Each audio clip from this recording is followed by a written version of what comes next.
किसी गांव में देबुली और नरिया नाम के बहन और भाई रहते थे। देबुली के लिए अपना भाई बहुत दुलारा था।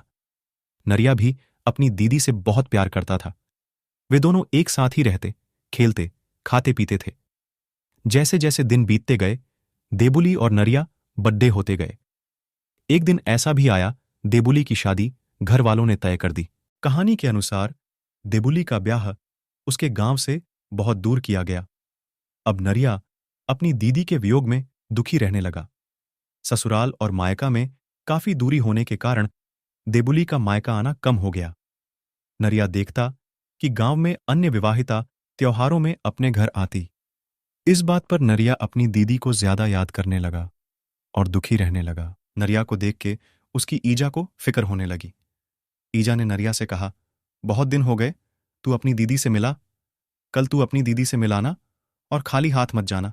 मैं कुछ चीजें दे दूंगी, तू देबुली को दे आना। उसे भी मायके की याद आती होगी।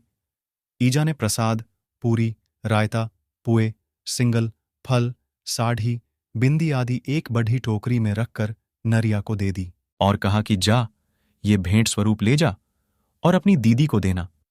नरिया खुशी खुशी देबुली के ससुराल को चल दिया।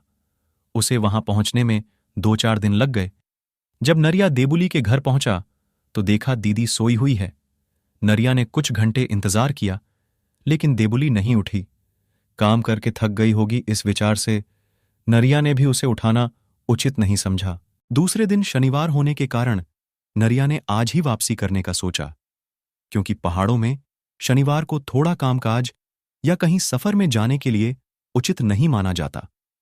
और नरिया भेंट वहां रखकर चल दिया। बाद में जब देबुली की आंख खुली तो उसने सामान देखा तो नरिया को देखने लगी। वो बहुत दूर तक गई, लेकिन तब तक नरिया जा चुका था। देबुली को पश्चाताप होने लगा कि मेरा भाई इतना लंबा सफर तय करके आया, भूखा भी होगा, और मैं सोती रही। वो रोने लगी और भय भूखों में सिती, अर्थात भाई भूखा रहा और मैं सोती रही की रट लगाने लगी। और देबुली का मन इस प्रकार आघात हुआ कि भय भूखों में स्थिति की रट लगाते लगाते देबुली के प्राण निकल गए। माना जाता है कि अगले जन्म में देबुली घुघुती नाम की पक्षी बनी, जो चैत्र मास में भय भूखों में स्थिति की आवाज लगाती है। भिटौली उत्तराखंड की विशेष और एक भावनात्मक परंपरा है। विवाहिता महिला चाहे जिस उम्र की हो, उसे भिटौली का बेसब्री से इंतजार रहता है।